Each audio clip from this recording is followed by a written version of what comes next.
Greetings, salutations, respect, and love. Welcome to a special edition of the Sunday live prog stream, man. It's 2 p.m. Eastern. I don't know what's going on here, but I appreciate everybody moving along with me, because 11 a.m.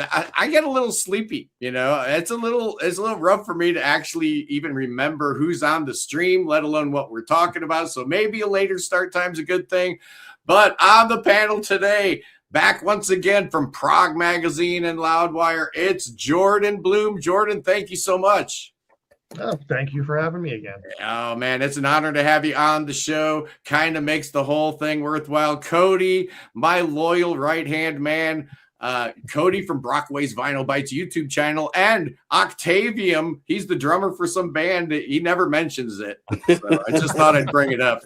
Yeah, I've never talked about them before, and I've certainly never talked about that we're actually just getting our first gig at the Rock Pile in Toronto on January 23rd. I've never talked about that. Okay, well, congratulations. That's never big heard news. Yeah, actually, the guitar player is still here, sort of practicing and rehearsing in the other room. No, cool. Yeah, tell him to turn up so we can hear him a little bit. Back once again, it's the doctor. It's Dr. Brad Stone. Brad, how are you doing today? All the way from the West Coast. I bet this time change isn't hurting you any. Just starting at 2 p.m. Eastern, right? You know what? I'm fine with any time you want to start, Scott. When you did it at 11, which is 8 my time, I was ready and raring to go. You seem to be awake. I have 2 cats that get me up early for breakfast, so I'm awake. Well, we've got the Swedish prog nerd with us. So, what is it, like 8 p.m. there in Sweden, right? It's 8 p.m. and we're stuck in the snow because we had this major snowstorm the other day. So we're quite snowed in here. It's really, you start looking out for the ice bears, but they never show up. So it's quite rough actually here. It's quite cold. But we got a half an inch of snow. Alex, you're like 50 miles from me, but we're the peak of Ohio. We're like the look it up on the atlas. This is the peak of Ohio, the highest elevation in Ohio, right where I am sitting right here. And we got a half an inch. Did you get anything in Columbus? No, we got nothing. Not a drop, not a drizzle, not a flake. So that's okay. I'm glad for you. It's still like I'm looking out my window. There's still like little flurries coming down. It's very picturesque. It's almost like a Hallmark movie today. Oh, what a wonderful day to talk about some prog rock.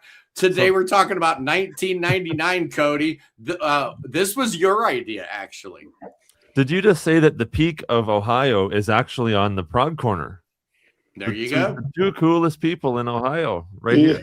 There you go. Right. Let's party like it's 1999. That's right. I didn't pull out my Prince records. I did stick to the motif here. We're gonna take it as a bonus. This was Cody's idea. Originally, he was like, I want to talk about Dream Theater, basically. Right. And he let's just come up with some cockamamie topic to wrap around it to give this guy an excuse to talk about Dream Theater. But, so I'm thinking, okay, the year thing's a good idea. 1999. And obviously Still Life comes to mind immediately. But then it's like, what are the other 2 going to be? Do you pick 2 that fit kind of in that mold, like 2 more prog metal-y kind of records? Or, I was really going back and forth. And then finally I decided, you know what? I'm picking my 4 favorite from 1999. That's how we decided on these 4. I've heard from some of my social media, there's been comments like, what's the ladder doing there for? Oh, I'm happy with that you picked that, actually. That's one of my favorite Yes records, so... It totally belongs. It absolutely belongs. But let's see what the esteemed panel thinks. I know this is an exercise that's a little different than the 4 that we've usually picked, because we've got 2 prog metal albums and 2 symphonic prog albums, right?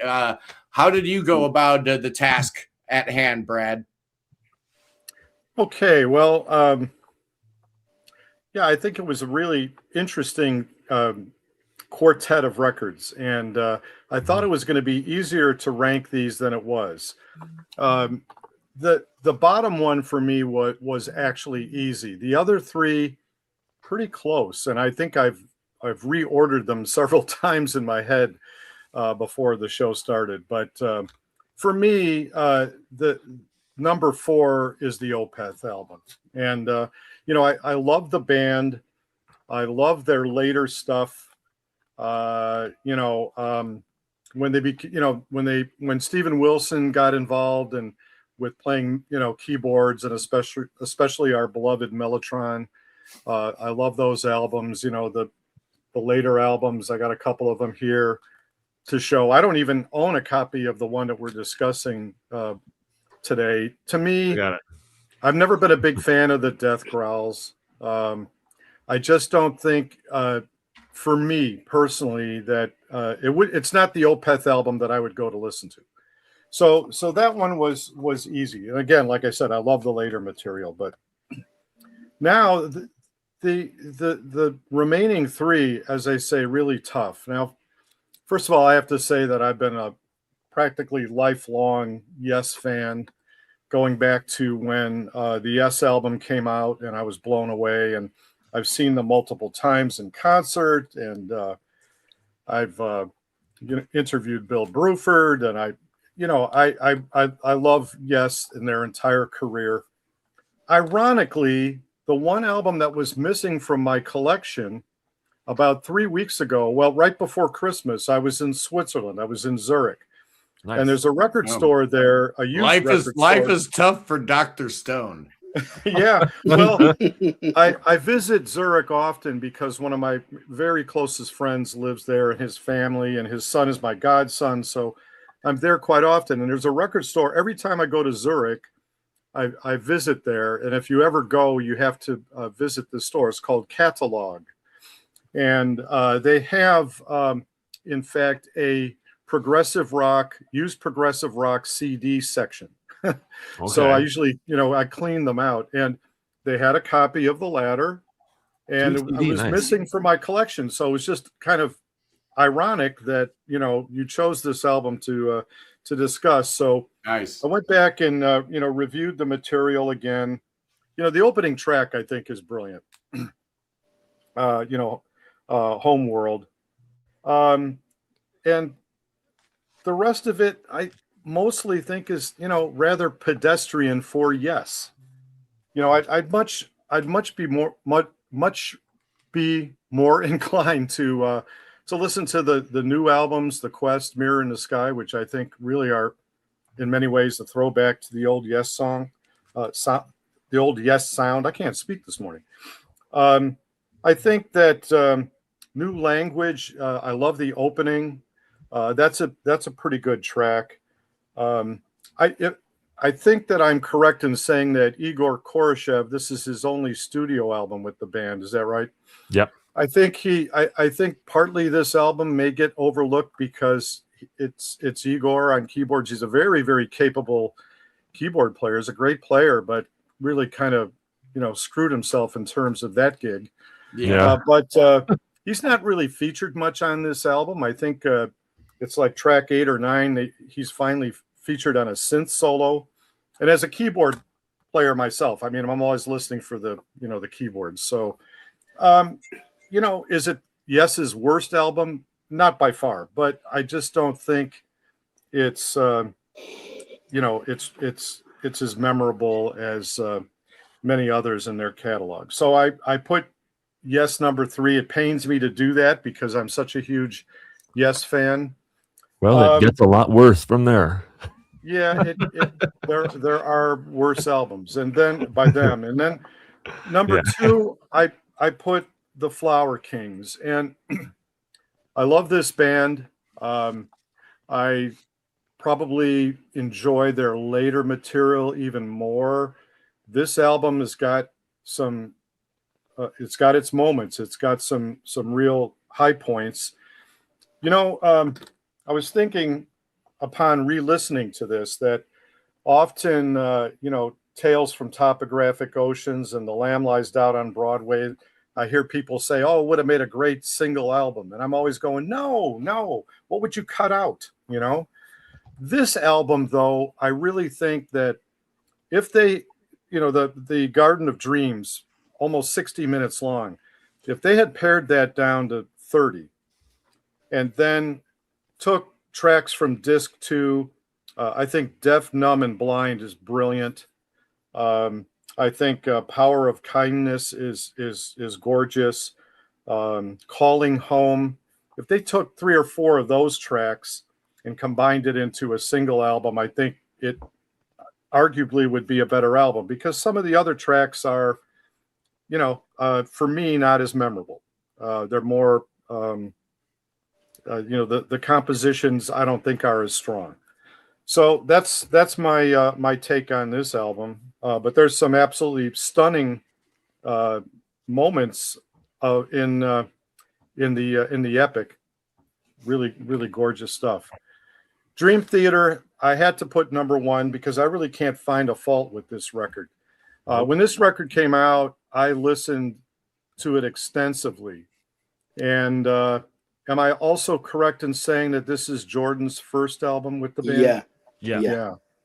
I just think that this record is just incredible, and it really kind of opened my ears to progressive metal. And the only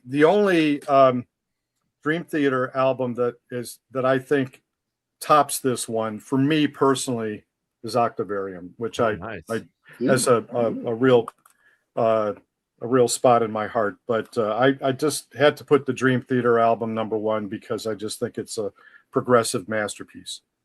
Nice. I agree. Hard to disagree with that. Hey, guess what, boys and girls? I was going to talk about it earlier, but I'm really excited.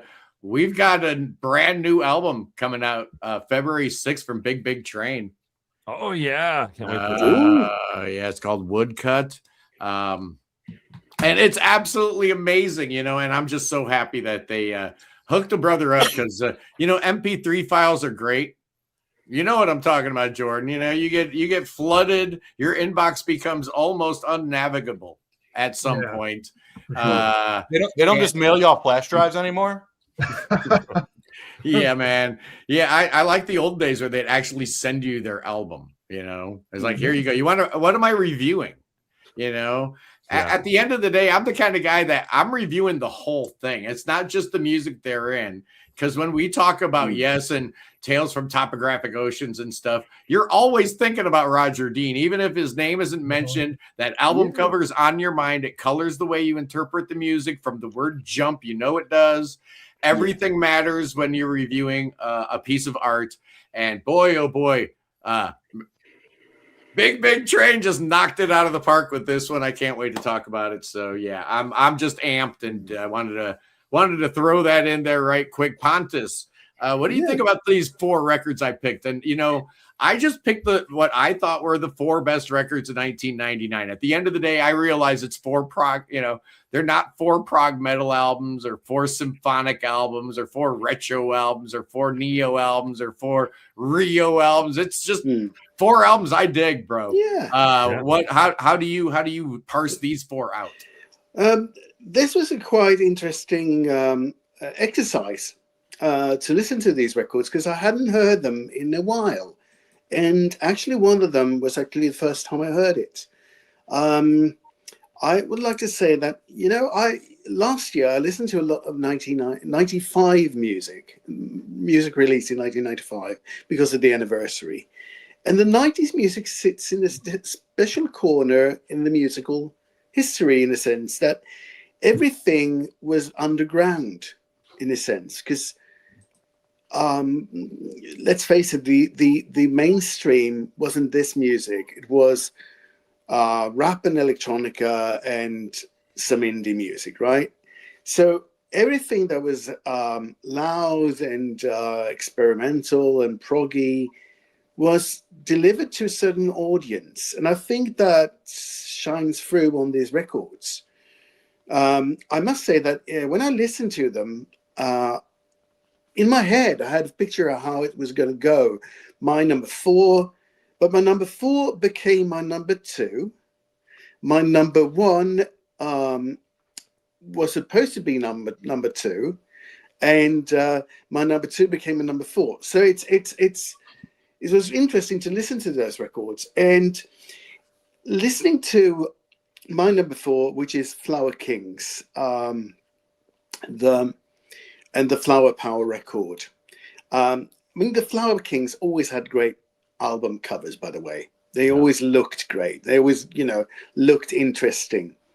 And of course, they wanted to do the most of it. And they delivered for their audience. I mean, they delivered an album that is 141 minutes long. Because, that was let's be the proggiest of the proggiest, right? We want to deliver this major work. And that is one thing I felt when I listened to all these 4 albums. They were all a bit too long. If we go back to 1971, which we were talking about a few weeks ago, all those records were 40 minutes long. 40 minutes plus. I think the longest one was Medal, which is 46 minutes. And that of course was because of the vinyl. It was that restriction. You couldn't go further unless you want to make a double album. Here you have a CD age, and now you're allowed to do whatever you want, and you can actually cram 80 minutes of music. And it seemed like you if you don't put enough music on the album, you're done charging your fans. Well done, Pontus. You've just broken down the 90s besetting sin. A lot of people say it was the volume wars and stuff like that. That to me was a little bit later where that became really that is true. The problem with the 90s was the length wars. Hey, the CD can fit 79 minutes on it, so we feel compelled that we must put 79 minutes of music on a record. And I think the public almost would feel cheated if you would have put out a record, a CD back in 1999 that had, like a Van Halen album had 29 minutes worth of music on it. I think people would, cry foul pretty easily. If we go back, the Jess album is 40 minutes, and it's some would say that some of those songs are filler, like Adventure, which I don't agree with, but here was a problem. If you have so much music, you have to grab the attention of the listener all the way through. The worst case is, of course, the Use Your Illusion albums, which was 75 minutes each. And it was the Guns N' Roses albums. I think it was, a very, very sort of mess.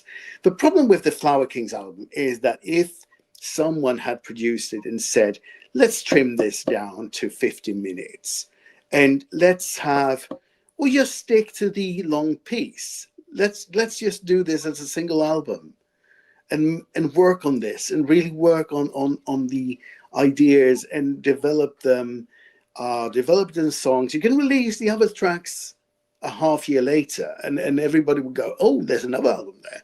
They did the old trick of 2 albums in a year. Good. But here you have it's very, very overkill. Yeah, every album had to be a double album. Just like Zeb says, he still feels cheated to this day if he buys a CD and there's only 40 minutes worth of music on it, because the CD is capable of twice as much. So you're feeling cheated. So the artist is going to feel compelled to fill that void of customer expectations with crap, with filler, with stuff nobody wants. And it wasn't just prog. I mean, it was alt metal bands. Everybody and their monkey's uncle was putting out 75-minute albums, which meant every album was a double album. So be warned, Cody Brockway, when you do the Terrarium. Yes. But I sort of like it's very melodic. It's everything, you throw everything into this album, the Flower Kings album, everything in the kitchen sink. You have all the trappings of prog. It's the most prog album you can get. And it works in a sense. When you're in it, you feel comfortable. You feel very good. But it's way too much. And you're sort of like, oh, I don't remember what it was like in the beginning, right? Yeah. So that's why it's number 4. It's not a bad album. None of these albums are bad. They are good to great albums. And it deserves listen to. But I felt both underwhelmed and overwhelmed at the same time. Yeah. I think just to interject with that, Because Yeah. I mean, I'm not going to get to my opinions yet, but you notice how the album after that, Space Revolver, is about 75 minutes, Yeah. and it's like condensed, and every song is memorable, and every song stands out, and it comes back at the end with "I Am the Sun," and so I think that just kind of proves what you and Scott were saying of like, if you condense this, you focus on like the highs. Look what you can come up with. Exactly. Yeah. Space Revolver, like you said, 75 minutes long, but when that came out, it's like, yeah, a single album, because we had back-to-back double albums from the Flower Kings, because remember we had Start As We Are right before Flower Power. So we get this condensed single album over 70 minutes of music. It's ridiculous, actually. It's ironic. I'm an old timer, man. Album should be 40 minutes, Cody. I got to add something to this, and you're kind of right in the sense that the other day I was driving and I was listening to Days of Future Past, the Moody Blues, which I think is one of the most incredible records ever made. Yeah. That thing is no longer than 40 minutes. At least it didn't feel like it. It was like 35, 40 minutes.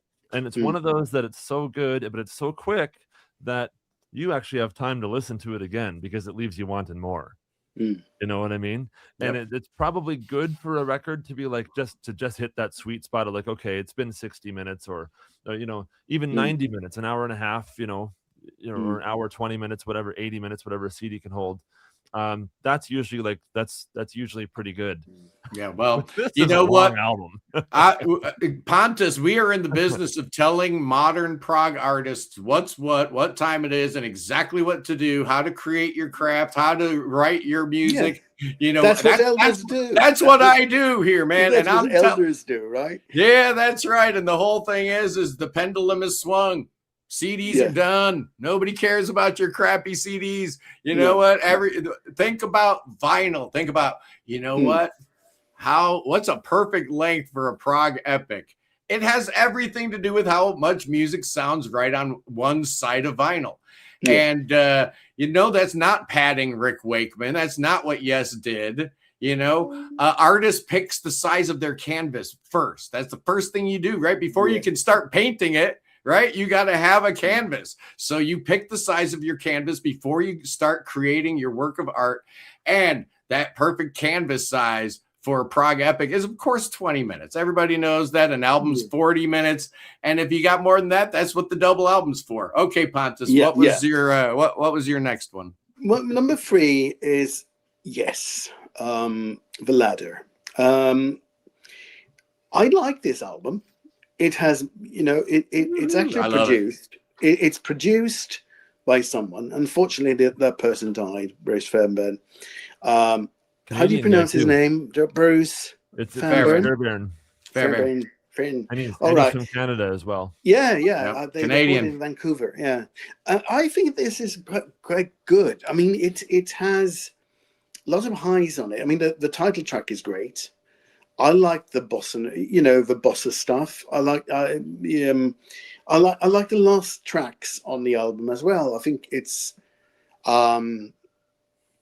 it has a flow to it that it feels like the continuation of the Keys to the Ascension tracks. It has a feel to it. It's a very light-weighted album in a sense, but it also has a lot of world music influences on it. Yes. Because I think Joan Anderson at the time, he made an album of Brazilian music. He was doing some new age stuff. I think Steve Howe did some instrumental stuff as well. So that seeped through, and I think Bruce Fairbairn did the right thing. He really kept them in shape, and to a certain degree, the front of the album and the end of the album is just fantastic, and it's worth having. I mean, it has a Georgia Dean cover, which is absolutely, as you said, it's actually the Yes trademark, right? It's beautiful. Yeah, and I love the alternate logo. Yeah, that was the logo used on the 91 box set, wasn't it? Correct. Yes History or Just Years or whatever. I used to have that. Yeah, it was a great box set. But this was actually a great an album, and I remember buying the live album that came after that, and it was quite good as well. The House of Blues one. Right. Oh, yeah, that's a really And good they one. played the best tracks of the album, and they also went in technology here because the Homeworld thing was a computer game where the song was in the endings. Yeah, what they use that for? Yeah, they used it for some computer game. I don't know. Yeah, I forget what they used. Yeah, but it's a decent, as you said, Brad said, it's a decent album. It's actually worth a listen. Some of the tracks stand up very well. So I liked it more because it was songs, right? My number 2 is the biggest surprise for me. It's the biggest surprise because I always wanted to get into this band. I always wanted to do that, but I always felt that the early catalog was marred in this sort of death metal sort of I call them Cookie Monster vocals, right? I always felt that was a bit laughable when people go, in the middle Take of a drink. Yeah, it's like, you must be talking about James LaBrie. Yeah, he does that all the time. But he just likes to exhale after every verse. Yeah, but this was a pleasant surprise. I never heard a Still Life album. Really? It was really, really good. I really liked the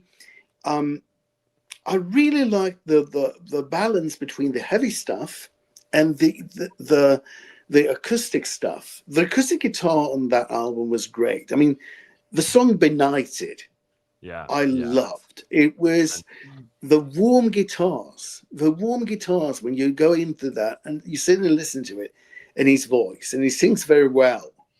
He has a very good voice, by the way, Michael. So, and it's actually, I read about it. It's sort of a concept album as well, about something about paganism versus Christianity, or a love story, whatever it is. I actually loved it. I think it was a great metal album, and I think it points the way that happened a few years later when they abandoned the death metal thing altogether, and it was Heritage and all those albums. But these all, it was absolutely great. It was absolutely great record. So I will go back and listen to that. I felt, I would get this one. All right.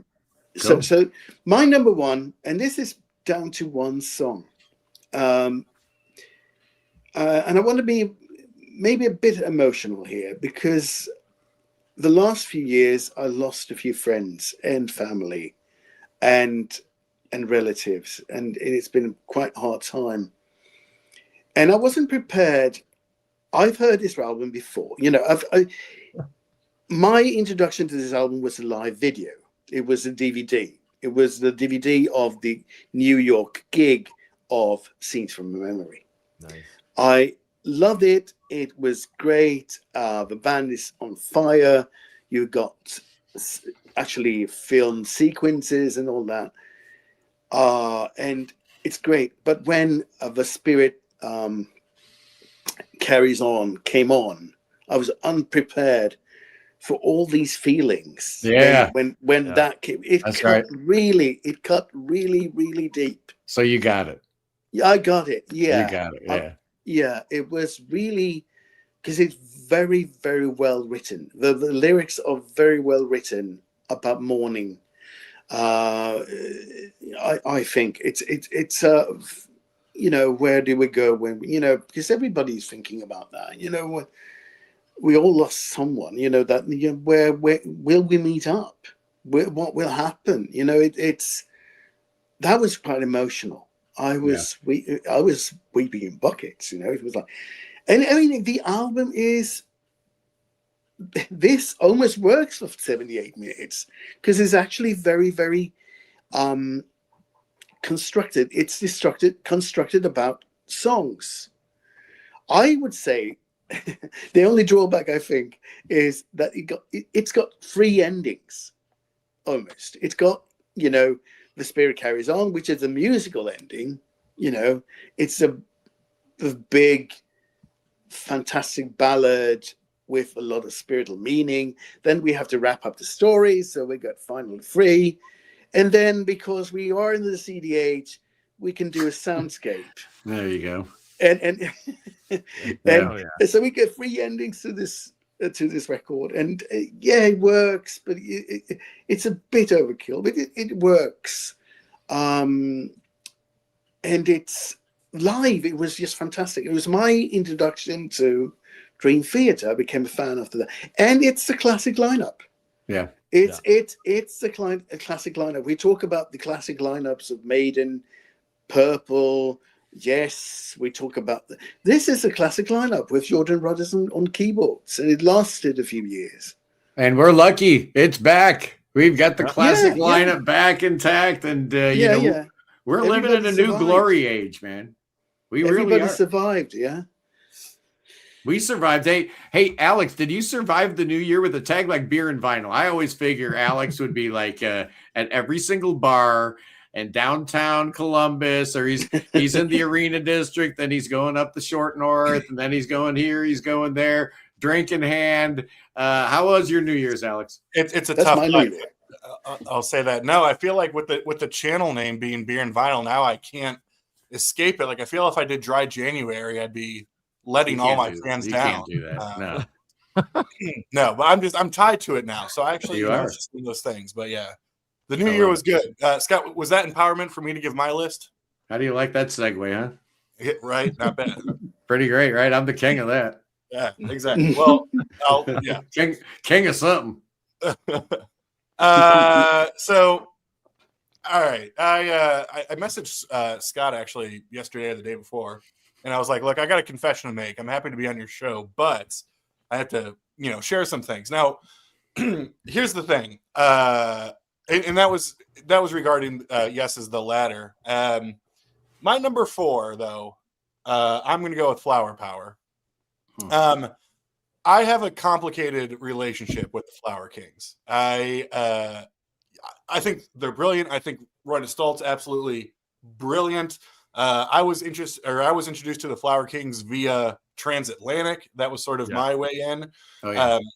And so what's interesting, on a little bit of a sidebar on that, is that it's interesting now when you listen to someone like Transatlantic, where they're amazing. I love Transatlantic, arguably my favorite supergroup.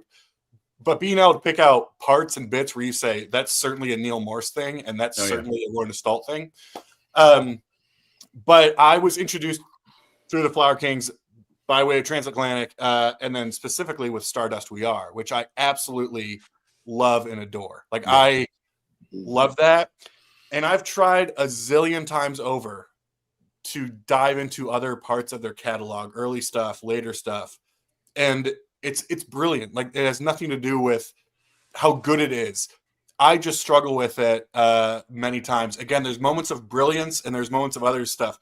And, funny, we were talking about a double album. Well, yeah, I mean, but a double CD, it's 2.5 hours of music. I mean, that is a lot to get through.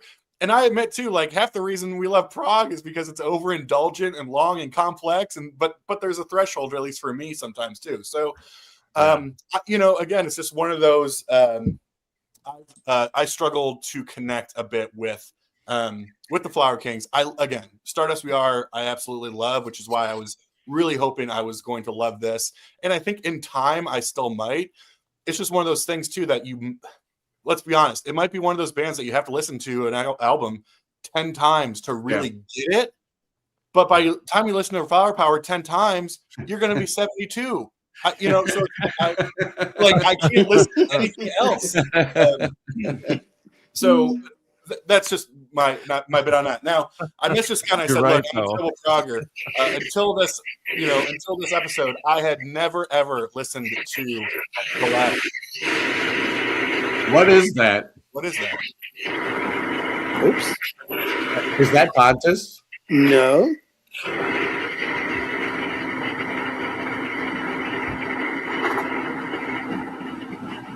Sounds like a train just rolled through.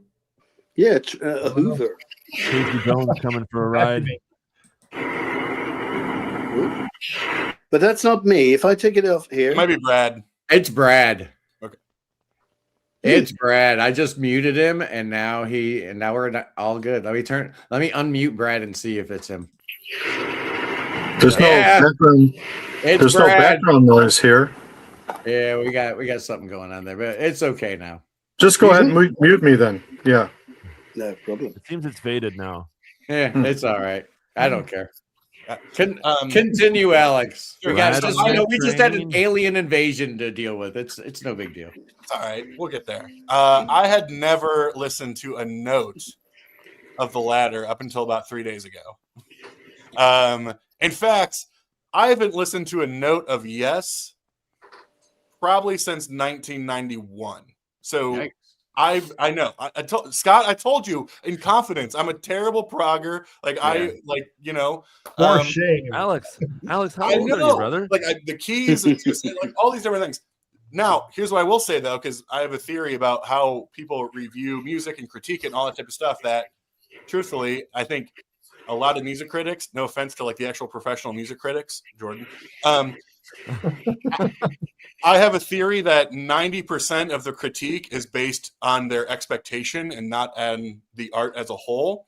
Because when I started listening to The Ladder, I was like, holy crap, this sounds like Yes. Like, this sounds like Yes to me. And I've heard so many things that are saying, no, they're past their prime, or, somebody, it was probably Ken was talking about it was a top 10 album to poop on, or poop in, all these different things. Like, I was like, this sounds like Yes to me. And I thought it was amazing. Like, I really loved it. I mean, you got to rank them somewhere. It happens that my top 2 albums I absolutely adore. But what this did do for me was I said, I enjoyed this a lot. Like, I want to go back and dig into that middle to latter era. There's some good stuff around that time frame. Magnification, Key Studio, and of course The Ladder. Those 3 records to me are absolutely dynamite. So I'm glad you enjoyed that. Good. You see, that's the whole purpose of this exercise. Make people listen to stuff. Yeah. And again, that was obviously no shade at all towards actual music critics.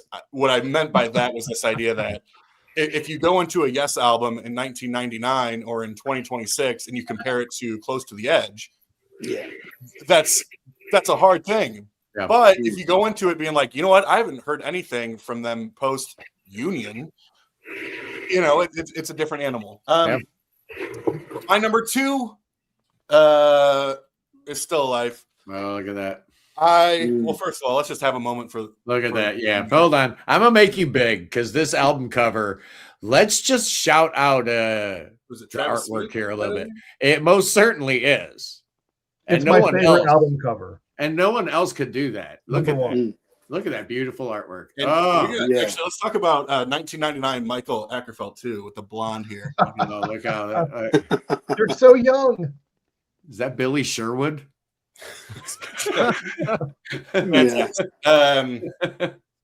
So to me, I got into Opeth actually via Dream Theater, a throwback to 2008. I think it was either 8 or 9 where I saw Dream Theater when Mike put together the Progressive Nation tour.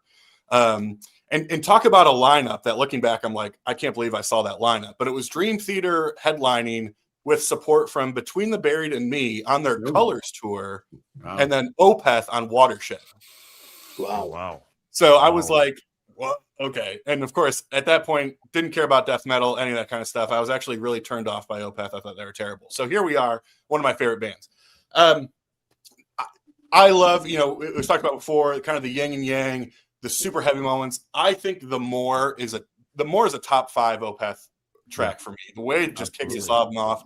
This is a Halloween album for me. It is just so dark and creepy. Obviously, the artwork fits it perfectly. Opeth has not difficult. They have an interesting catalog in terms of their discography and kind of it's not a constant trajectory. It's kind of all over the place. And a lot of people will call Blackwater Park kind of that magnum opus, which it is. This is not against Blackwater Park by any means, but to me, you don't have Blackwater Park without Still Life. Like this to me is the blueprint for what was that record. Literally, you're actually like literally correct about that. But I can talk about that a bit more too. Oh, Jordan's got a whole bunch to say. He could write a book on it. In fact, back in 2014, there was this whole Pop Matters article about. I did write a book about them. Exactly. And I was just reading that Pop Matters article, and I think the album was celebrating maybe like a 15th anniversary or something like that. Man, that sounds like a long time ago. And it got me thinking, wait a second. Didn't Jordan write a book on this subject? Wow, we picked the right guest today, right? Well, that just makes me feel very validated. So thank you. I'm like, I love that. So yeah, I mean, what number one is. To me, it's it's perfect. And it wasn't for number one. Not only is it to me the best album of '99, it's the best album of Dream Theater. This is my favorite album of all time. So I kind of admit my nonsense there, but. Yeah, this record, maybe it's for like, the people who heard Close to the Edge the first time in the early 70s and it like changed their life. This was this record for me in high school. I had never heard music like this before. I remember telling my friends, I was like, have you ever heard this band? And of course they're all like, no. And I was like trying to explain it to them. I was like, imagine if you took like Metallica and they were performing in Phantom of the Opera. Like, I was like, that is what this sounds like to me as a 14-year-old who is working at Taco Bell. And so that's not a sponsor shoot, by the way. No endorsement here. However, the quesaritos are back, Scott. Anyway. Good to know. So to me, this is progressive metal. It's the staple, right? Like, this is the staple, and it's what got me into the band. It's my favorite album of all time. I could wax poetic about all of the things, but I'm sure other people will do the same who also have this one. So just I don't know what else to say about it other than that was my record that changed everything for me. I've been a diehard Dream Theater fan ever since. They're my favorite band. It's my favorite record. I don't know what else to say about it. That's my number one. I had a feeling that might be your number one. I know your affinity for Dream Theater, so that's clearly why the invite went out. And same kind of holds true with Jordan, man. Cody mentioned doing something about 1999, and we get off last Sunday. I get on my phone, and as per usual, all my feeds, Google, Facebook, it doesn't matter where I am. I'm on X, I'm everywhere. There's Jordan Bloom's articles for Loudwire. Just everywhere. Yeah. His latest one was something about the best prog metal, and it talked about Still Life and Dream Theater. So I'm like, wait a second, the timing couldn't be more perfect. Yeah. Thank you for joining us on this subject. And we threw in the Ladder and Flower Power. How familiar? I know you know the first two. How familiar were you with the other two? I mean, obviously I was familiar with the bands, but I actually wasn't very familiar. My initial thought when I saw like the four albums being picked was, like Opeth and Dream Theater have to be here. Yeah. I wondered why Stupid Dream wasn't here, but it's not really like prog in the way that the other two, like metal or symphonic. So I don't think like Stupid Dream would fit as much. Yeah, I thought about Stupid Dream, and it just felt like I was shoehorning. It just nothing was making logical sense. So I'm like, I give up. I thought about Sigur Rós. Oh, right. I mean, what a genius album that thing is. I can't pronounce it because it's not in a real language, right? They made up their own language like Magma. I mean, it's just ridiculous, but it absolutely works. And that record is amazing, but it didn't fit. So I'm like, you know what? I'm just going with my four favorite albums from the year. And I'm shoehorning it the way it needs to be, according to my taste. So what'd you come up with, Jordan? Well, I think my ranking is going to be very similar to other people's, but I think my reasoning and just what I have to say, I don't know. I always feel like I come across as like the contrarian, or I'm never afraid to call a band out for what they're doing wrong, in my opinion, like repeating themselves or anything like that. So I'm trying not to be too negative, because I do like all of these albums. I like all these bands. But I've long struggled with the Flower Kings, which is my number 4, because I've always, I mean, this is too reductive. This is too black and white to say. So I don't mean it this like black and white, but I've always thought the Flower Kings were style over substance, to the point where it's like, this is very colorful. This is very flowery. You have some good melodies, good singing, good harmonies, but nothing ever like sticks. And as I was listening to Flower Power, I wrote down, like, see, just go with me on this. Maybe you'll see where I'm coming from. I wrote down, this is like watching the extended director's cut of a movie with all of the bonus footage, outtakes, and extras thrown in. This is like eating all the frosting of a cupcake without the actual cake. Like, it's just very, not like sugary sweet. That's why he's the writer. Jesus. Does that make sense? Yeah. Yes. I That's why we have him on the here. same way. That does I felt the same way. That Like, I wrote down, I love like I wrote some notes. I love the quirky, because it's 2.5 hours. How do you keep it all in your head? Yeah. Which, again, is part of my issue with it, is even though, like, this is longer than, let's say, like The Lamb Lies Down on Broadway. This is longer than that by maybe like 60 minutes or so. Yeah. But every moment of The Lamb Lies Down on Broadway is a 90-minute album or so, or 80 minutes. No, I think it's closer to 90. Is memorable, and it's like, it's all distinctive. It's so I said, like, I like the quirky drama and complexity of Business Vamp and Attack of the Monster Briefcase and Mr. Hope Goes to Wall Street, The Mean Machine. I like the catchy evil tone of Don't Let the Devil In. Love Is the Word is very catchy and heartwarming. For me, like the first part, the long suite, the middle part of it meanders, like Dungeon of the Deep, Indian Summer. I love Gardens Revisited when it comes. Like, I love conceptual continuity. I love when things come back. Like last time I was on the show, Scott and I were talking about The Deer Hunter, which is another plug for The Deer Hunter, which is the most underappreciated band of today. We love Casey. What's that? We love Casey. Yeah. Yeah, again, the way Act 5 ends and comes back, like, I'm not going to go off on all that, but so I love reprises. I love that stuff. But then, a lot of Flower Power to me was, it's also like that famous kind of Jurassic Park quote. You were so busy wondering if you could do it that you didn't think about if you should do it. So it's like, to me, it's excess for the sake of excess. And as I said, like, Space Revolver is my favorite of theirs. And not that I've heard all of them, but Space Revolver is tight. It's like I Am the Sun, and it just, there's no like filler. There's no like just exaggerated, like, haven't you done this song 5 times already? And I also find that a lot of they use a lot of the same like timbres. Yeah. Which, again, I know I'm being very like meticulous, or not trying to sound negative, but it's hard to keep track of these songs after a while, because I feel like I'm hearing the same keyboard patterns, the same keyboard textures. I feel like I'm kind of going through the motions, and it's a lot to take in at once. So that's my number 4. Again, I like it, but I would like it a lot more if it was maybe half as long, and you trim the fat and you combine and just.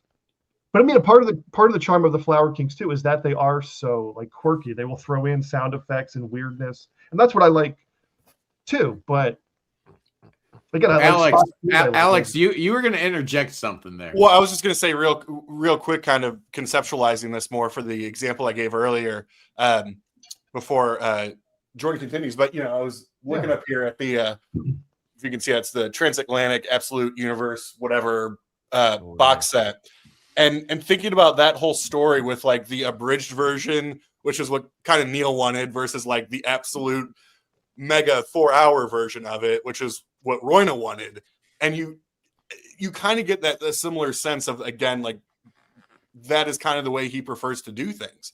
And so that was just kind of one of the things that came to mind with obviously their record from a couple of years ago. Yeah. I mean, which and is like a fantastic album. One of my absolute favorites. Love that record. Nothing more proggy than putting out 4 different versions of the same album. Yeah. That's just, come on, man. Mixes too. Yeah, right. I mean, it's just like it's quantity over quality, but it's all very good. It's like eating pick your favorite meal, but then eat 3 servings of it instead of 1. It's just like, Yeah. I just need a break. It's a from it. lot. So, It's a lot. It's a lot. I mean, sometimes you just need the crack cocaine. Sometimes you don't. And it's just like that. It's just like a little too much sometimes. You look at like The Whirlwind, which is great, one of my favorite albums ever. Which to me, like, not to go off on another tangent, but to me, and I'll stand by this, the best thing Neil Morse has ever done is Snow. It's the best Spock Spirit album. It's the best album Neil Morse has ever made. I don't know if that has to do with me discovering it when I was in high school or what. But that's another like lengthy double album, not as long, and so again, I'm not trying to hate on Flower Power. It's just you're asking like 2 hours and 20 minutes of my time, and I feel like it does not need to be this much. It doesn't need all these sprinkles and chocolate chips and all that stuff. May I interject something there? It was also the time that, this was a niche thing. So everybody went, oh, we want this because it's prog, it's just that was the case. It was very much of its time. Because we were kids that wanted our prog. We had our classic albums, but we couldn't see the bands because the bands had moved on. So now we had these bands who could play complicated stuff. So we had, so give us more was the, and they did. Yeah, for sure. It's like, especially if you're deprived, it's like give them, it's like you haven't eaten for a while, so now it's like, okay, exactly. I want to eat a lot. Yeah, like a bunch of addicts. That's what the prog heads were, man. They're just like a bunch of more. I need more. Make it a triple album. Yeah. So again, like I'm not trying to like crap on them, but to me the highs of Flower Power outdo anything on my third pick, but my third pick is more consistent and more concise, and it's in and out better. And my third pick, unsurprisingly, is The Ladder, which I was unfamiliar with.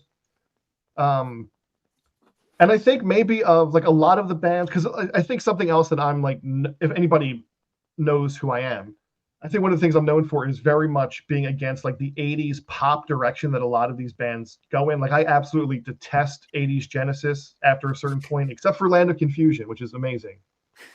But like to me, it's like, that's not Genesis. I don't need that stuff.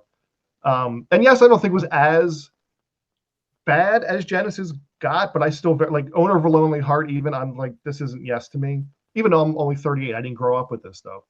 I've heard a lot of people. I've heard a lot of weird opinions about 80s Genesis, and I've heard a similar take. Like, I don't like 80s Genesis, but Home by the Sea, I can make an exception for, or Domino, I can make an exception for. I've never once heard anybody say, "Man, I hate 80s Genesis, worst thing ever." But damn, that Illegal Aliens song I really like. Now, Hold on my heart, because you can see like these. You can see the glimpses of like, you guys can still do this, and you're choosing not to. But funny. But no, I think like by the point you get to The Ladder, and they had a couple more albums before this of them like going back to the classic lineup more so, and the prog sound. I think this, again, it's certainly not on the level of the early 70s stuff, but you can't expect it to be. Like nobody should ever expect it to be that, because it can't be. It's not possible.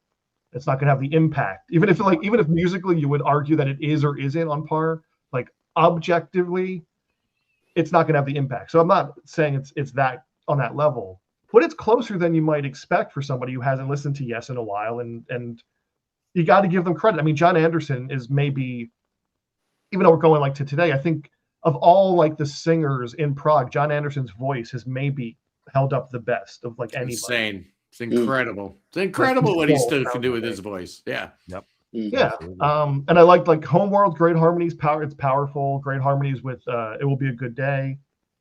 I still sense like with The Ladder, I still sense a little bit of like the 80s synth sound and the poppiness that I wasn't always into, and some of just John Anderson's tendencies to get super, which this is what you come to it for, but it's like super kind of cheesy spiritual. That stuff doesn't always appeal to me. Like If You Only Knew, To Be Alive, New Language, like okay, I could do without that stuff. But then you have The Messenger, which goes back to like the kind of 70s end of Gates of Delirium, spiritual healing, catharsis. New Voices is a great closer that has a lot of like nice sounds to it. Good, again, more harmonies. So The Ladder is definitely my number 3. And And then, so like putting those two last was easy for me. It's just which one. And the first two for me were easy. It's just which one. Yeah. Um, The world is waiting to hear what Jordan has to say. Is he going to do it? I don't know. Is he going to pull the trigger? Well, I mean, like as you said, not only have I written books about these like last two bands, but I just at Loudwire did the 11 greatest progressive metal concept albums. So, and it's always, despite my kind of personal feelings about one of these bands based on stuff that happened last year, which I'm not going to get into at a different website, it was easy for me. So my number 2 is Still Life, which again, like having analyzed all of these albums for a book over like a year, to me, like in the same way that I always, and this is another controversial thing to say, I think, but I will stand by it because I famously always do. To me, in the same way that like Thick as a Brick is a Passion Play Junior, My Arms Your Hearse is Still Life Junior. Like Still Life is just an improvement upon My Arms Your Hearse. It's kind of the final end of where they were kind of a little bit black metal as much as they were death metal too. Not as much as like the early stuff, which was like a lot jazzier, a lot more black metal. I always describe Still Life as a Shakespearean progressive death metal album. Like it's about, you know, redemption and religion, and like I'm going to come back and get revenge, and it's like a Shakespearean tragedy. And as I said, it has my favorite album cover ever. I adore the cover of Still Life. I like red, period. So yeah, me too. But the cover of Still Life is itself like a work of art. And I mean, I put a lot of Opeth albums over Blackwater Park. Blackwater Park is the fan favorite. It literally saved their career. Like they needed Blackwater Park to be a hit, or they were pretty much done. But I put Still Life over that. I put Ghost Reveries. I always go back and forth with my favorite Opeths, or the ones I think are the best. I think Still Life, like the acoustic guitar work on Still Life has never been better by that band. As much as they have so many other great things, like Patterns in the Ivy 2 and Patterns in the Ivy and Still Day Beneath the Sun. Like the exquisite acoustic guitar work on Still Life still blows my mind. Yeah. Songwriting. Benighted, you know, it's like Benighted, some of the best melodies that Ackerfeld's ever written, some of the best lyrics he's ever written, some of the best singing he's ever done. And I also like the different guitar tones he has. He had, you know, there's a jazzy guitar somewhere in there. There's the harsh guitars, and they are very well produced. And I think that is the guy who produced a lot of Swedish death metal or hard rock albums from Gothenburg, the Gothenburg school. At the time, I forgot his name, but the album sounds very good. The sonics are very good. I'm trying to remember if that was Dan Swano or not. No. Frederick Nordstrom. Oh yeah, Frederick Nordstrom. Yeah. Yeah, I mean it's just it's like a perfect embodiment of the style. And yeah, I mean, even like I've heard Still Life, I don't know how many times, and it just blew me away, and it still blows me away, and just the anger that Ackerfeld's talking about, the storytelling. I could like wax poetic about Still Life forever. I know you could. I figured this is the perfect topic for you. Well, I mean, again, like I'm a defender of Opeth. Like again, another unpopular opinion, but I would put Pal Communion as like a top 5. I think Pal Communion is maybe their best album in a certain sense, and Ghost Reveries is the best. Ghost Reveries is their best album in like all encompassing, and then Damnation is a perfect 40-minute like album. Agreed. So I put all of those above Blackwater Park personally too. But yeah, Still Life I think is just a masterpiece. It's one of a kind, even if it does have so many other elements. And it's just so like classy and tasteful and beautiful, and just Still Life is incredible. That said, I would make the argument. I mean, again, it's so hard to say, and it's so subjective. But that's what we're here for, is to just throw out opinions. So I could easily make the argument that Scenes from Memory is the greatest progressive metal album ever made. It's not the most influential. Like Operation Mindcrime was influential, but Scenes from Memory, it's one of those albums, and I'm not saying anybody is wrong. Again, it's just my perspective. But there are certain albums where you can almost not understand how anybody could think anything else is is improved. So to me, like Scenes from Memory is almost inarguably Dream Theater's best album. It's the best of everything they do. Like, again, not saying anybody's wrong if they have different opinions. It's just the peak of everything you want from Dream Theater. It has the best instrumentation. It's got the best songwriting with The Spirit Carries On, I think, is the best song they've ever written. One Last Time, Finally Free. Like, it's just such great melodies and lyricism. So yeah, I mean, I remember hearing Scenes from Memory before I even heard Images and Words, before I like heard anything else they'd done. And I was already into it, just like from a musical perspective. But then I looked into what the story is, and the story blew my mind. Like the twist ending at that album was as close as I've ever come to like an album having a Sixth Sense effect of like, wait a minute, spoilers ahead for Scenes from Memory. The whole was that M. Night Shyamalan writing this record? The whole time, the psychiatrist was in on it. The whole time, the psychiatrist was like coming back to kill him, just like in the past. Like that blew my freaking mind.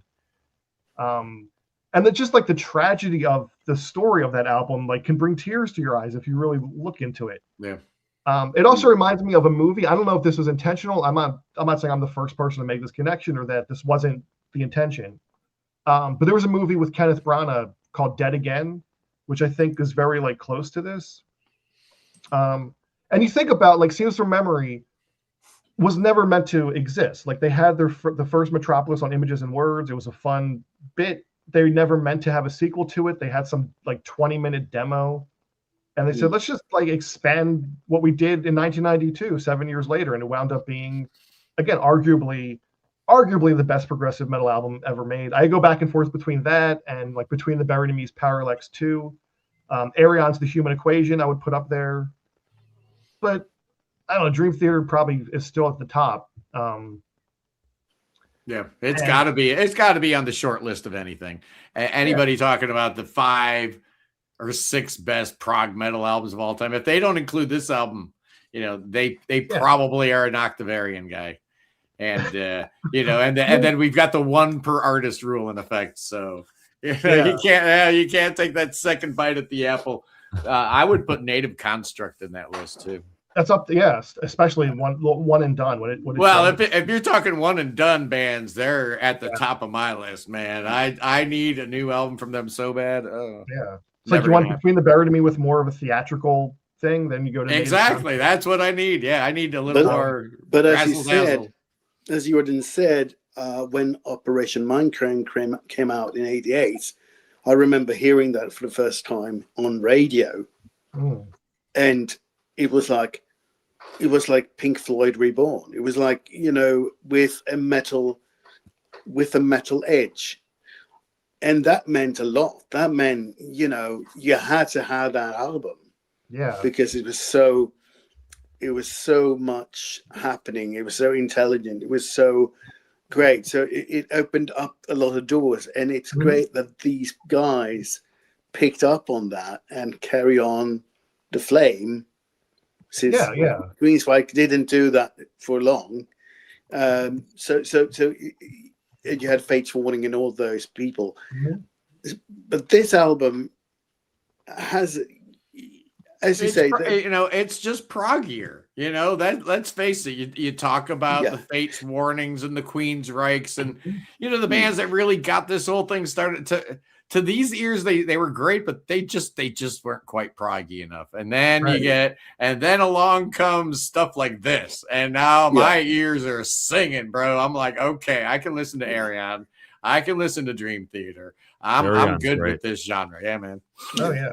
Yeah, I mean, Images and Words is like, for all intents and purposes, Images and Words is like the first true prog metal in terms of prog rock and heavy metal. Before that, it was kind of like shades of it, but they didn't go full force. Indeed. Yeah, like you'd get like Iron Maiden doing stuff like Rime of the Ancient Mariner, and like little like dips and glimpses, right? Yeah.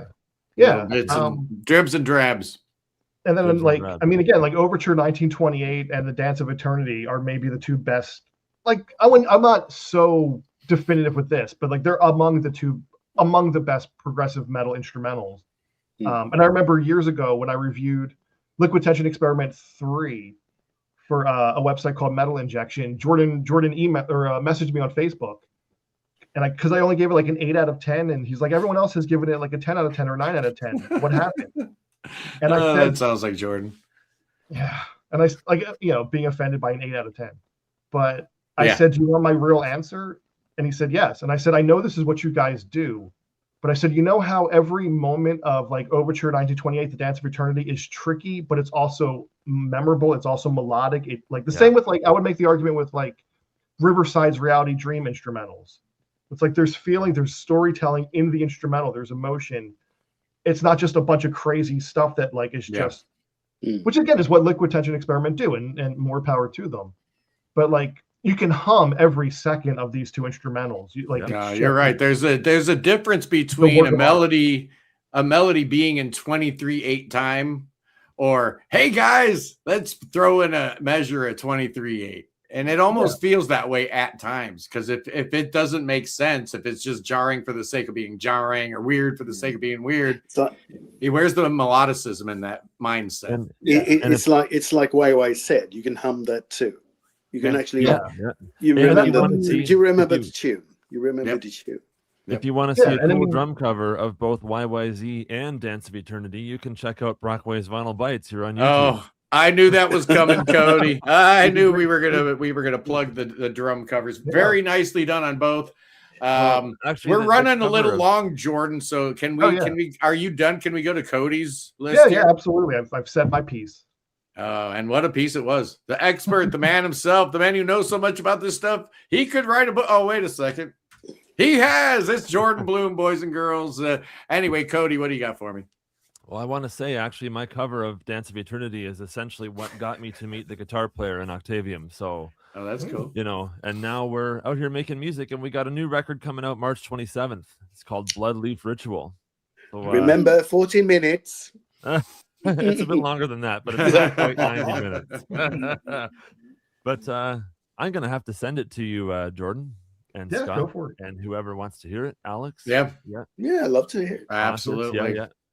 Okay, so for me, I'm going to start off with the one you guys have already kind of said everything I could say about this. I'm going to turn off the backdrop here so it doesn't cut me out. Hold on just a second. There we go. Flower Kings and Flower Power, a great album.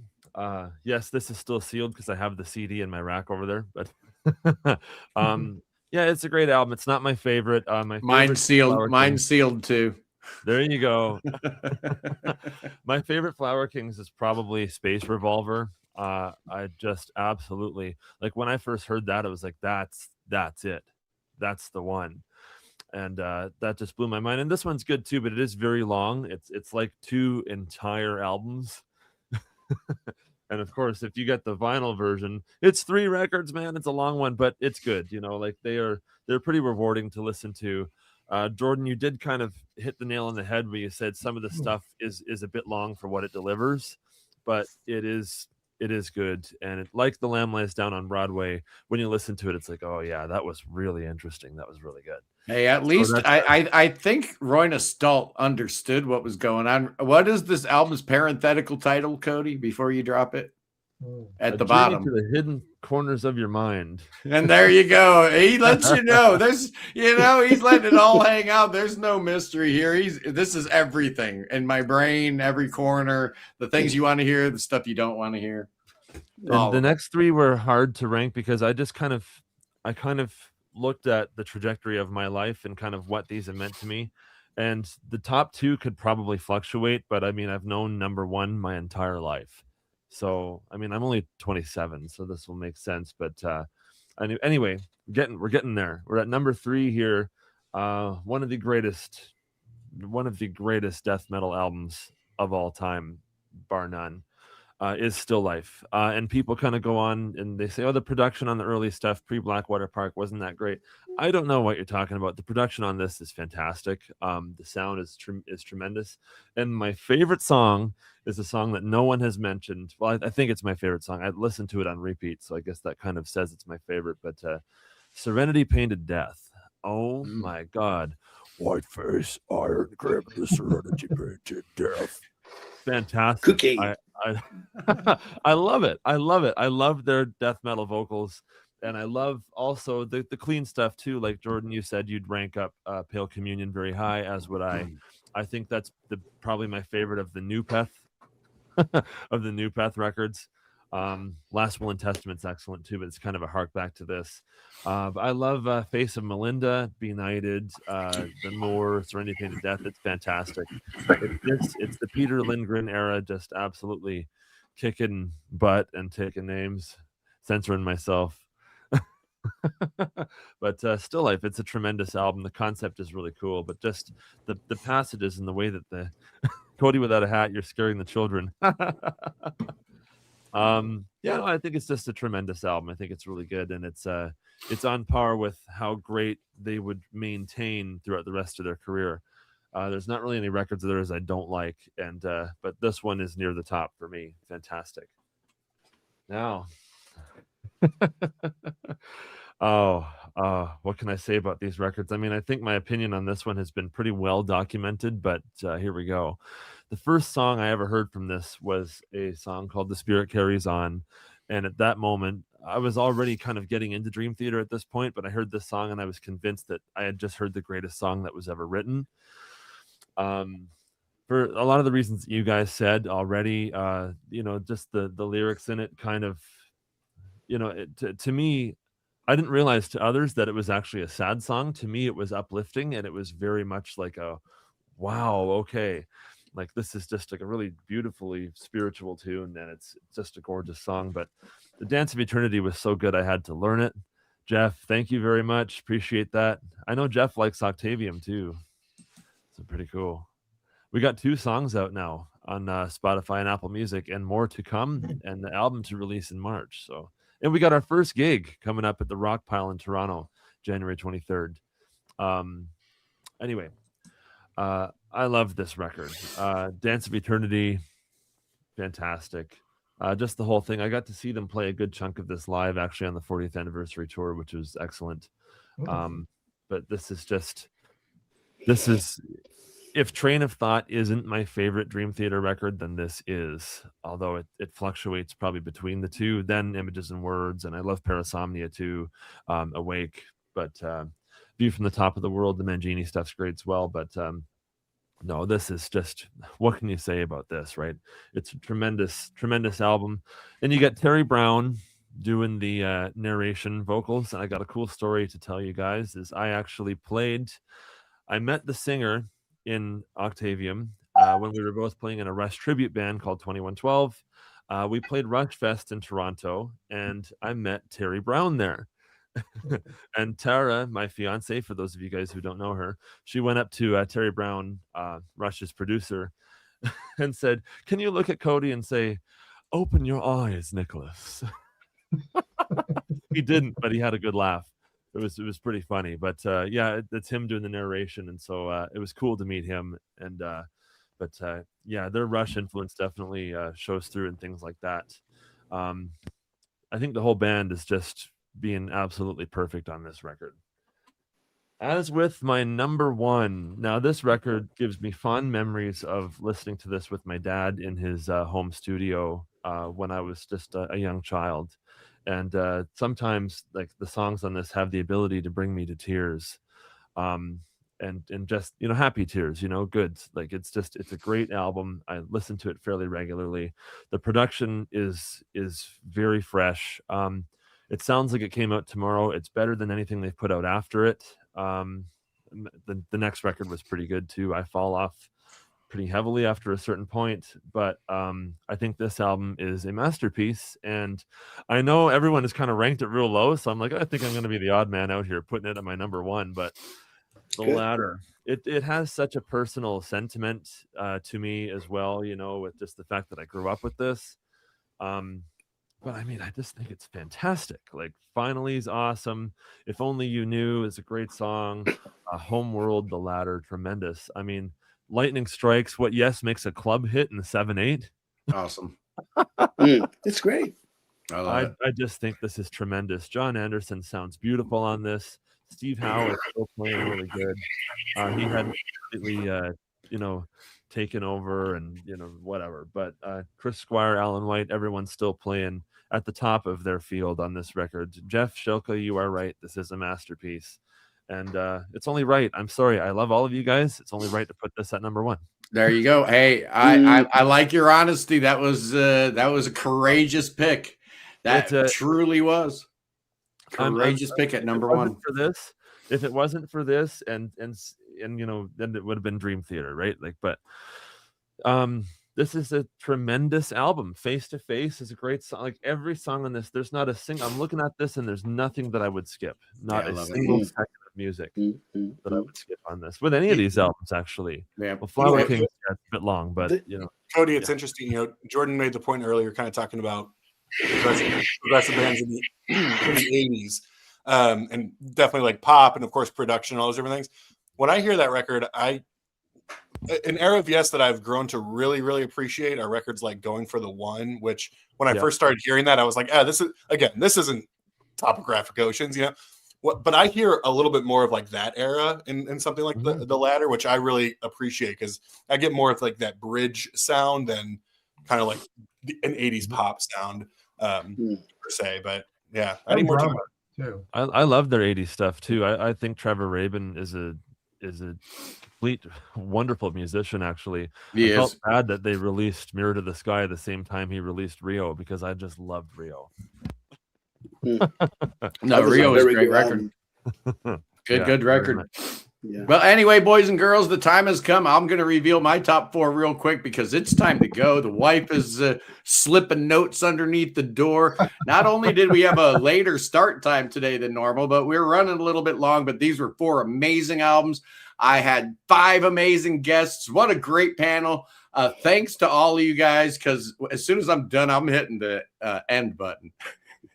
It's going to be a hard ending. Will we get snakes? Will there be snakes? You got to wait till the end, boys and girls. Anyway, at number 4, it hurts my little heart to put the Flower Kings at number 4. But when I rank the Flower Kings albums, Flower Power is probably like 10th. You know, their discography is littered with amazingness. Garden of Dreams, if you'd bring that down to maybe like 40 minutes instead of 60 minutes, because like Jordan said, that middle section's real soft. But when the reprise hits, bro, it hits hard. It's amazing. I love it. And Alex was going to cut Painter. And he was talking about cutting, I think it was Alex. He was talking about cutting some songs off of Flower Power. And he didn't mention Painter. You got to keep that song. But I didn't mention any songs.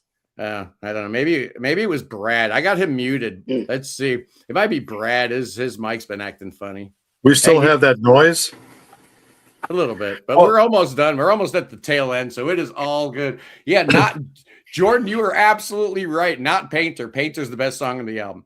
But it is at number 4 because these are my 4 favorite albums of 1999. At number 3, boys and girls, this one's going to hurt a little bit. You know, I'm going to rip the Band-Aid off right now, but it's Still Life at number 3. Everybody knows I am not a big fan of the Cookie Monster vocals. Absolutely not. And people always say, oh, well, if I don't like Cookie Monsters either, where should I go? And I always say, well, you could go to Damnation or Heritage or Pale Communion or Source or whatever. Encada. I can't even say it, man, whatever. You know, the honest answer is you can go right to Still Life in Blackwater Park. There's plenty of stuff, right, with clean vocals. That you can point people to right here on Still Life. What the Face of Melinda and Benighted and the Moors. Come on, man. You're opening your album with that, and this is only in 3rd place, but too much of the growling for me. I'm not a big fan. Therefore, in 3rd place, still a great record. And this is the album that got me to actually, you know, appreciate some of the harsh vocals at least a little bit, right? Because when he's doing the death growls, you can still kind of understand what he's saying, right? And that's not true with everybody. Trust me, that's not true with everybody. At number 2, it's The Ladder. A great, great album. Cody's not wrong, man. The Ladder is absolutely insanely good. 6-man, yes. Oh, if only it could have lasted. If only Igor could have been a good guy and not been like a POS. Like, we know what he was doing, picking up women. trying to manhandle women. He was getting all handsy and stuff like that. Women were complaining left and right. Like every city Yes was playing, he was leaving like a trail of like handprints on women's butt cheeks. Good riddance to you, sir. Oh, you ruined such a good thing. But this album, absolutely amazing. Bruce Fairbairn. He goes from producing Loverboy and stuff like that in the 80s to producing this absolute masterpiece. Oh, man. Good old Canada, right? The story goes was that Steve and John were going in to see how the final mix was going. They're going bright and early. Bruce is already there, slumped over the console. They found him. He was dead. And so this was the last thing Bruce Fairbairn ever worked on. And it's amazing. He told the boys in Yes one thing before they started recording. He gave them one instruction: make the best Yes album you guys are capable of. Those were his instructions. And he just hit record and let the magic happen. Key Studio should sound this good, right? If Key Studio was produced by Bruce Fairbairn, oh, man, we'd be talking about Mind Drive the same way we talk about Close to the Edge. And that clearly leaves number one as Dream Theater's A Scene from a Memory, Metropolis, that whole part 2 thing from the part 1, from the earlier record, whatever, the best prog metal album ever. Yeah, I think it is. It's not only Dream Theater's best album. I think it's the best prog metal album ever. I love it. The story's cool. And I think your enjoyment of Dream Theater is in equal measure to how much you like James LaBrie. I happen to love him. I think he's amazing. I think he's incredible. Jordan Rudess is in the band now. So I'm sorry. Kevin Moore is great. Derek Sherinian's great. It's not Jordan. Come on, man. So that disqualifies any of the records he's not on. I'm sorry. It absolutely does. Ditto the 5 Mangini albums. I love Mangini, but come on, man. You got to have that classic lineup. And that's, this is the first evidence of the classic Dream Theater lineup, the perfect lineup, the perfect album. Absolutely love it. And it's everything you want from that kind of metal, that style of prog metal. It's emotional. It's technically brilliant. It's got memorable hooks. And when you go into 23/8 time, there's a reason for it, right? It's not just like, oh, I'm going to show out. This is going to be really complicated. Oh, guys like Cody are going to have a real hard time playing this back at home. There's none of that. Everything makes sense. And that's why it's number one. It has to be number one. Anyway, to my guess, I'm going to unmute Brad again here towards the end. I'm going to unmute Brad. No, he muted himself. And he knows what's going on. For Brad, Pontus, Cody, the one, the only Jordan Bloom, and Alex. Thank you for watching. You guys are the best. I'll see you next weekend. And you know what we need to do? We need to save that king, boys and girls. Save King Chucky. Oh, yeah. That cotton picker needs some saving. Bring him to Ohio, Alex. You know how it is in Alex. It's the land of milk and honey and beer and vinyl and snakes. Oh, we got snakes over here, ladies and gentlemen. King Chucky loves those snakes. Oh, yeah. 1999 was a good year for snake hunting. I love you guys, and I'll see you soon. Peace. Did they listen to Octavium in that land? I don't think they do, sir. I don't think they listen to